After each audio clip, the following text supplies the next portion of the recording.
कभी भूला कभी याद किया, ये लाइन तो किसी गाने की है। जी हाँ, लेकिन ऐसा ही कुछ हाल इस बार राजस्थान की राजनीति में देखा जा रहा है।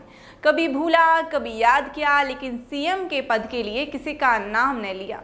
नमस्कार, मैं नेहा शर्मा, आप देख रहे हैं द फैक्ट इंडिया। बिल्कुल, हम बात कर रहे हैं बीजेपी पार्टी की, जिसमें पीएम मोदी खुद आते हैं अजमेर दौरे पर। इस जनसभा में लगभग बीजेपी के सभी दिग्गज नेता शामिल थे। यही तो मुसीबत बन गई कि सभी नेता शामिल थे।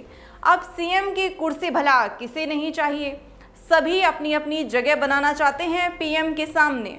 हालांकि मोदी ने वसुंधरा की योजनाओं और कामों का बखान तो किया था और राज्य मंच पर मोदी के पास बैठी हुई और बातें करती हुई नजर आ रही थी, लेकिन फिर भी क्या कमी रह गई जो मोदी ने स्पष्ट नाम न लिया राज्य का। जी बिल्कुल, अभी तक न तो कांग्रेस पार्टी से अभी तक सीएम का पद ना सामने आया है और ना ही बीजेपी पार्टी से, लेकिन तब तक नाम डिक्लेयर नहीं होता जब तक सीएम पद के सभी दावेदारों पर खतरे की घंटी बनी हुई है। अब देखो, कांग्रेस पार्टी ने तो कहीं ना कहीं साफ जाहिर कर दिया है कि हमारे नेता तो जादूगर साहब ही होंगे। अब उधर पायलट के दिल का हाल कौन जाने भला। पायलट ने एक बार कहा था कि जो किस्मत में होता है वो ज़रूर और सही समय पर मिलता है।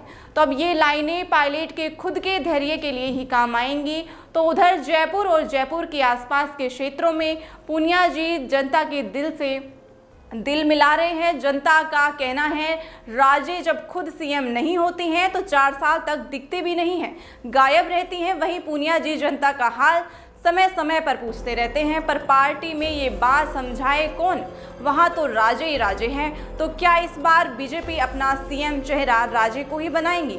अब इलेक्शन को ज़्यादा वक्त रहा नहीं है, जो भी फैसला होगा जल्द ही होगा। अब तो राजस्थान की जनता को इंतजार है कि सीएम की गद्दी कौन संभालेगा इस बार। लेकिन जो पायलट बागी बनकर आए उसके बाद तो गहलोत और राजे की किरकिरी तो हुई है, लेकिन फिर भी राजे और गहलोत ये दोनों चेहरे ही फिर से इस बार चुनावी दौड़ में शामिल होंगे तो कहीं ना कहीं जनता कोई मजबूरी बन जाएगी, मान ना मान मैं तेरा सीएम।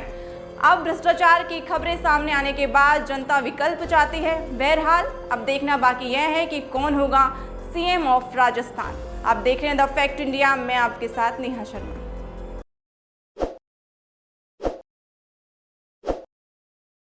ताज़ा खबरों के लिए विजिट करें द फैक्ट इंडिया की वेबसाइट और डाउनलोड करें द फैक्ट इंडिया ऐप।